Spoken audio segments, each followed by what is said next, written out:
ಬೆಂಗಳೂರು ಶಾಲೆಗಳಿಗೆ ಬಾಂಬ್ ಬೆದರಿಕೆ ಪ್ರಕರಣ. ಬೆದರಿಕೆ ಇಮೇಲ್ ಮಾಡ್ತಾ ಇದ್ದಂತ ಯುವತಿಯನ್ನ ಬಂಧನ ಮಾಡಲಾಗಿದೆ. ರೋಬೋಟಿಕ್ ಇಂಜಿನಿಯರ್ ರೆನೆ ಜೋಶಿಲ್ಡಾ ಬಂಧನ ಆಗಿರುವಂತ ಮಹಿಳೆ.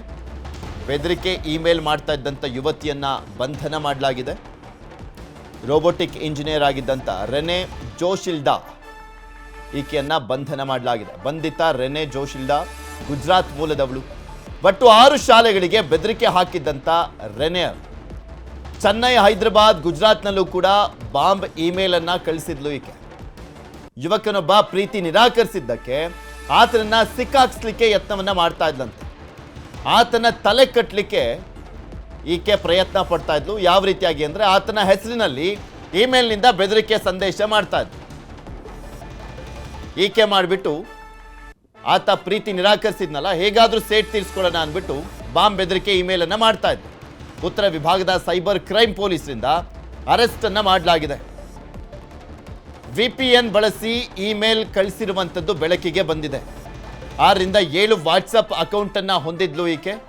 6ರಿಂದ 7 ವಾಟ್ಸಪ್ ಅಕೌಂಟು ಅಂದ್ರೆ 6ರಿಂದ 7 ನಂಬರ್ಗಳ ಮುಖಾಂತರ ಚಾಟ್ ಅನ್ನ ಮಾಡುವಂತ ಕೆಲಸವನ್ನ ಕೂಡ ಮಾಡ್ತಾ ಇದ್ಲು. ಈ ಹಿಂದೆ ಚೆನ್ನೈ ಪೊಲೀಸರು ಈಕೆಯನ್ನ ಅರೆಸ್ಟ್ ಮಾಡಿದ್ರು. ಚೆನ್ನೈ ಪೊಲೀಸರಿಂದ ಒಂದ್ಸಲಿ ಅರೆಸ್ಟ್ ಕೂಡ ಆಗಿದ್ದಾಳೆ. ಅಲ್ಲೂ ಎಲ್ಲ ಬಾಂಬ್ ಬೆದರಿಕೆ ಇಮೇಲ್ ಅನ್ನ ಮಾಡ್ತಾ ಇದ್ಲಲ್ಲ. ಈಗ ಬೆಂಗಳೂರಿನ ಪೊಲೀಸರು ಈಕೆಯನ್ನ ಬಂಧಿಸಿದ್ದಾರೆ. ಬಾಂಬ್ ಬೆದರಿಕೆ ಇಮೇಲ್ ಅನ್ನ ಮಾಡಿರುವಂಥದ್ದು ಪತ್ತೆ ಆಗಿದೆ. ಆರೋಪಿತೆ ವಿರುದ್ಧ ಹಲವು ಠಾಣೆಯಲ್ಲಿ ಕೇಸ್ ದಾಖಲಾಗಿರುವಂಥದ್ದು ಈಗ ಗೊತ್ತಾಗ್ತಾ ಇದೆ. ಇದ್ರ ಬಗ್ಗೆ ಇನ್ನಷ್ಟು ಮಾಹಿತಿಯನ್ನು ಕೊಡ್ತಾ ಹೋಗ್ತಾರೆ. ನಮ್ಮ ಜೊತೆ ಸಂಪರ್ಕದಲ್ಲಿ ಜಾಯ್ನ್ ಆಗಿದ್ದಾರೆ ಗಂಗಾಧರ್. ಈಕೆ ಬಗ್ಗೆ ಏನೇನೆಲ್ಲ ಮಾಹಿತಿ ಸಿಗ್ತಾ ಇದೆ? ಎಷ್ಟು ವರ್ಷಗಳಿಂದ ಈ ರೀತಿಯಾಗಿ ಮಾಡ್ತಾ ಇದ್ಲು? ಮತ್ತೆ ಅಂದ್ರೆ ಈಕೆ ಬೆಂಗಳೂರಿನಲ್ಲೇ ಇರುವಂತದ್ದ ಅಥವಾ ಈಗ ಬೆಂಗಳೂರಿಗೆ ಏನಾದರೂ ಶಿಫ್ಟ್ ಆಗಿರುವಂತದ್ದ? ಬೇರೆ ಬೇರೆ ರಾಜ್ಯಗಳಲ್ಲೂ ಕೂಡ ಇಮೇಲ್ ಎಲ್ಲ ಮಾಡ್ತಾ ಇದ್ಲಲ್ಲ, ಬೆದರಿಕೆ ಹಾಕ್ತಾ ಇದ್ಲಲ್ಲ?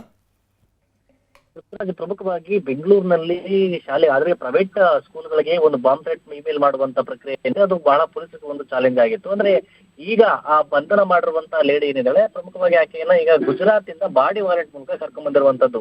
ಯಾಕಂದ್ರೆ ಅಲ್ಲಿ ಕೂಡ ಇದೇ ರೀತಿಯಾದಂತಹ ಮೇಲ್ಗಳನ್ನ ಮಾಡಿ ಅಲ್ಲಿ ಅರೆಸ್ಟ್ ಆಗಿದ್ದು. ಅದಕ್ಕೆ ಹಿಂದೆ ಚೆನ್ನೈನಲ್ಲೂ ಕೂಡ ಅರೆಸ್ಟ್ ಮಾಡಿರುವಂತದ್ದು. ಅಂದ್ರೆ ಪ್ರಮುಖವಾಗಿ ಈಕೆ VPN ಒಂದು ಇಂಟರ್ನೆಟ್ ಅನ್ನ ಬಳಸಿ ಅದರಲ್ಲಿ ಗೇಟ್ ಕೋಡ್ ಎಂಬ ಅಪ್ಲಿಕೇಶನ್ ಮೂಲಕವಾಗಿ ವರ್ಚುವಲ್ ಒಂದು ನಂಬರ್ ಅನ್ನ ಪಡ್ಕೊಂಡಿರುವಂತ ಈ ಆರೋಪಿ ಏನಿದ್ದಾಳೆ, ಈಕೆ ಈ ಒಂದು ಮೇಲ್ಗಳನ್ನ ಕಳಿಸ್ತಾ ಇರ್ತದ್ದು. ಮೇಲ್ ಅಂದ್ರೆ ಪ್ರೈವೇಟ್ ಆಗಿ ಕಲಸಿಪಾಳ್ಯದಲ್ಲಿ ಒಂದು ಕೇಸ್ ಆಗಿತ್ತು, ಮತ್ತೆ ಈಸ್ಟ್ ಡಿವಿಷನ್ ಅಲ್ಲೂ ಕೂಡ ಒಂದು ಕೇಸ್ ಆಗಿತ್ತು. ಈ ಸಂಬಂಧಪಟ್ಟಂತೆ ಪೊಲೀಸರು ಪ್ರಕರಣದ ಮಾಡಿಕೊಂಡು ಒಂದು ಸ್ಪೆಷಲ್ SIT ಟೀಮ್ ಅನ್ನ ರಚನೆ ಮಾಡಿಕೊಂಡು ಈ ಕೇಸ್ ಅನ್ನ ಮಾಡಿದ ಸಂದರ್ಭದಲ್ಲಿ ಈಕೆನೇ ಒಂದು ಕೆಲಸವನ್ನ ಮಾಡ್ತಿರುವಂತದ್ದು ಗೊತ್ತಾಯ್ತು.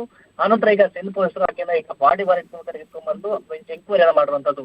ಈಕೆ ಮೂಲಕ ಗುಜರಾತ್ ಆಗಿರ್ಬೋದು, ಮೈಸೂರು ಆಗಿರ್ಬೋದು, ತಮಿಳುನಾಡು ಆಗಿರ್ಬೋದು, ಮತ್ತೆ ತೆಲಂಗಾಣ ಈಕೆ ಮೇಲೆ ಹೆಚ್ಚು ಕೇಸ್ಗಳೆಲ್ಲ ಹಾಕಿರುವಂತದ್ದು. ಆದ್ರೆ ಪೊಲೀಸರ ಎಂಕ್ವೈರಿ ಟೈಮ್ ಅಲ್ಲಿ ಒಂದು ಇಂಟ್ರೆಸ್ಟಿಂಗ್ ವಿಚಾರ ಕೂಡ ಬೆಳಗ್ಗೆ ಬಂದಿರುವಂತದ್ದು. ಅಂದ್ರೆ ಪ್ರೀತಿ ಅಂದ್ರೆ ಆಕೆ ಲವ್ ಅನ್ನ ನಿರಾಕರಣೆ ಮಾಡಿರುವಂತಹ ಹಿನ್ನೆಲೆಯಲ್ಲಿ ಆಕೆಯ ಪ್ರಿಯಕರ ಇದ್ದಾರೆ. ಆಕೆ ಇಷ್ಟು ಫೆಬ್ರವರಿಯಲ್ಲಿ ಮದುವೆ ಆಗಿದ್ದ. ಆ ಕಾರಣಕ್ಕೋಸ್ಕರ ಆತನ ವಿರುದ್ಧವಾಗಿ ದ್ವೇಷವನ್ನ ತೀರಿಸಿಕೊಳ್ಳೋಕೋಸ್ಕರ ಈ ರೀತಿಯ ಇಮೇಲ್ ಗಳನ್ನ ಮಾಡ್ತಾ ಇರುವಂತದ್ದು. ಈಕೆ ಆಲ್ರೆಡಿ ಇಂಜಿನಿಯರಿಂಗ್ ಆಗಿ ವರ್ಕ್ ಅನ್ನ ಮಾಡ್ತಾ ಇದ್ಲು. ಅದನ್ನ ಪ್ರೊಫೆಷನಲ್ ಕೆಲಸ ಮಾಡೋದನ್ನ ಬೇರೆ ರೀತಿಯಲ್ಲಿ ಪ್ಲಾನ್ ಅನ್ನ ಮಾಡ್ಕೊಂಡು ಈ ರೀತಿಯಾಗಿ ಕೆಲಸವನ್ನ ಮಾಡ್ತಾ ಇರುವಂತದ್ದು ಪೊಲೀಸರ ಎಂಕ್ವೈರಿ ಟೇಬಲ್ ಗೊತ್ತಾಗಿರುವಂತದ್ದು. ಮತ್ತೆ ಗುಜರಾತದ ವಿಮಾನ ದುರಂತದ ವಿಚಾರವನ್ನು ಕೂಡ ಆ ಬಗ್ಗೆ ಕೂಡ ಸ್ಪಷ್ಟನೆ ಅಲ್ಲ, ಅಂದ್ರೆ ಒಂದು ಕ್ಲಾರಿಟಿ ಆಗಿ ಇಮೇಲ್ ಅಲ್ಲ ಅದನ್ನ ಕಂಟೆಂಟ್ ಅನ್ನ ಇಟ್ಕೊಂಡು ಕೆಲಸವನ್ನ ಈಗ ಸದ್ಯ ಆಕೆಯನ್ನ ಪೊಲೀಸರು ಕೂಡ ಎಂಕ್ವೈರಿಯನ್ನ ಮಾಡ್ತಾ ಇದ್ದಾರೆ. ಅಂದ್ರೆ ಈಕೆ ಇದೇ ಕೆಲಸ ಮಾಡ್ತಾ ಇದ್ದ ಬೇರೆ ಏನಾದ್ರು ಬೇರೆ ಬೇರೆ ಇಲ್ಲಿ ಕಳಿಸ್ತಾರೆ ಅನ್ನೋದ್ರ ಬಗ್ಗೆ ಎಂಕ್ವೈರಿಯನ್ನ ಕೂಡ ಮಾಡ್ತಾ ಇರುತ್ತೆ. ಸದ್ಯ ಈಗ ಬಾಡಿ ವಾರೆಂಟ್ ಮೂಲಕ ಈಗ ಆಕೆಯನ್ನ ಕಸ್ಟಡಿಗೆ ಪಡ್ಕೊಂಡಿದ್ದಾರೆ.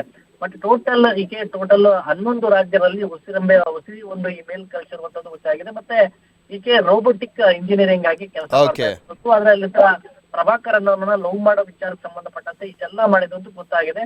ಸಂಬಂಧಪಟ್ಟಂತೆ ಪೊಲೀಸರು ತನಿಖೆಯನ್ನ ಮಾಡ್ತಾ ಇರುವಂತದ್ದು. ಪೃಥ್ವಿರಾಜ್. ಓಕೆ, ಧನ್ಯವಾದ ಗಂಗಾಧರ್ ನಿಮ್ಮೆಲ್ಲ ಮಾಹಿತಿಗಾಗಿ.